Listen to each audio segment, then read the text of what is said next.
What's up, y'all? It is Saint Cogito, and you are now tuned in to my story time. So, the story time I'm gonna tell y'all today is the story about how I came out of the closet, straight out the closet.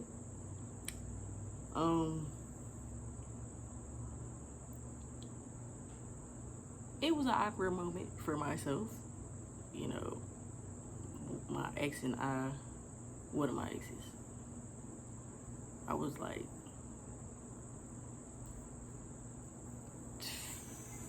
19, 20. I'm not giving no names because I don't know. We don't communicate. Let's get that out there first and foremost. Me and my exes do not communicate. I do not communicate with any of my exes.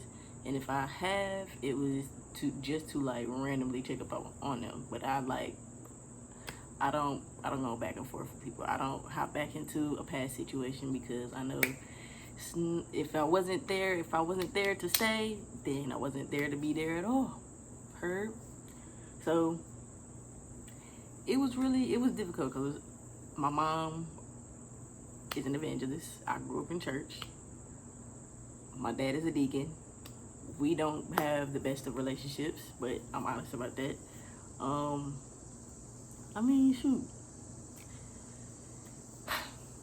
It was a tough day.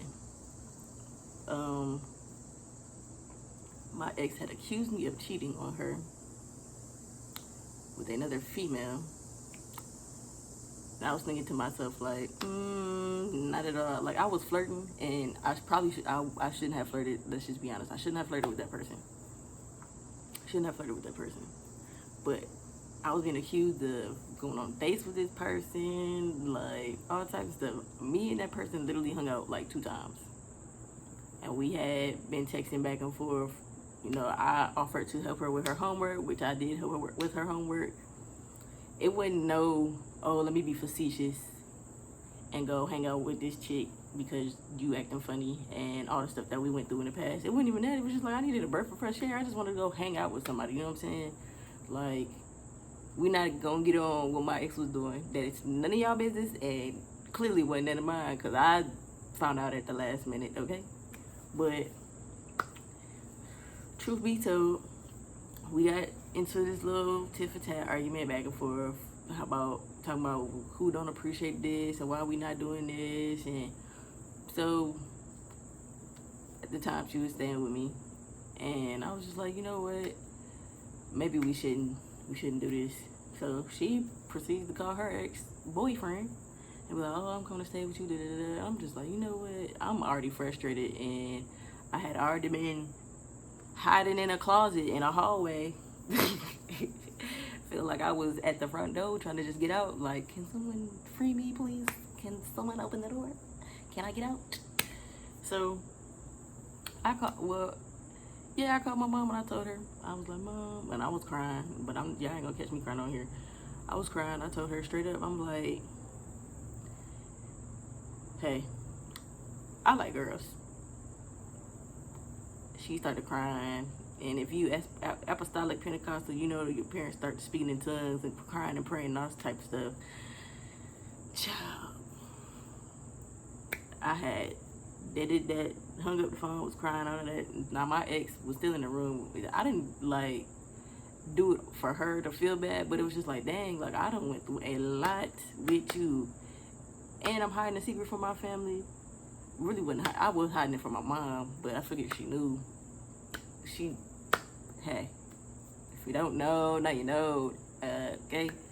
But by all means, I was okay with it, you know? And I'm telling this story because I know there's someone out there just like myself. Granted, this happened a while ago, but I know it's somebody probably younger than me trying to figure out a way to communicate these things to their friends or their family or their parents and whatnot. The best way to do it is sit down, write a letter to yourself, and just tell yourself you love yourself first before you go out there and venture out to, put yourself on the chopping block for them to try to reject you or tell you what you're not or tell you you're going through this phase and whatever. Because if you're truly going through a phase, you'll recognize it yourself. Clearly, it's not a phase for me. I like women. Okay. But take the time out to just, become familiar with yourself, your preferences, and what you like in your life. And don't let nobody tell you different. If there's something that somebody tries to call you out on, to help you, then by all means, take heed to that. Like, constructive criticism is always good. Take it or leave it. You know what I'm saying? But I want this next generation to feel comfortable with being themselves. Like, always be comfortable being yourself. And I mean, I don't walk around with the flag, rainbows and stuff with, unicorns and butterflies popping out. But be comfortable with yourself. If you feel the need to tell your people what it is, tell them. But like I said, look at yourself first and be like, okay, I'm strong enough to do this. Because clearly I'm combating myself on how I should do this. So go out there, you get it done. You tell these people like, hey,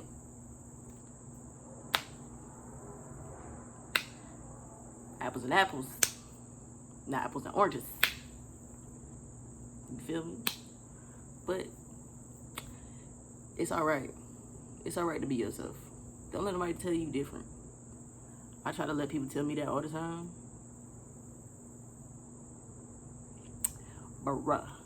And when I finally glowed up, quote unquote, it was a blessing. It was like I finally can be myself. And then sometimes, depending on certain situations nowadays, I don't care if you're uncomfortable. I'm not gonna dim my light for you to feel comfortable in your own skin. When I went through enough to feel comfortable in my own. Whether it be family, friends, whatever, you know what I'm saying? Hey, stay true to yourself, love yourself. Don't let nobody tell you different. Period. Peace and love. Thank you for that love.